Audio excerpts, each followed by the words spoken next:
বোমা ফেটে 7 জনের আহত হওয়ার ঘটনায় ভোটের মুখে ফের উত্তপ্ত মুর্শিদাবাদের ভরতপুর।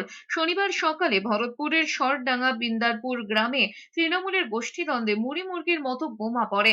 তাতেই বেশ কয়েকজন তৃণমূল কর্মী আহত হন। গুরুতর জখম অবস্থায় 7 জনকে হাসপাতালে ভর্তি করা হয়েছে।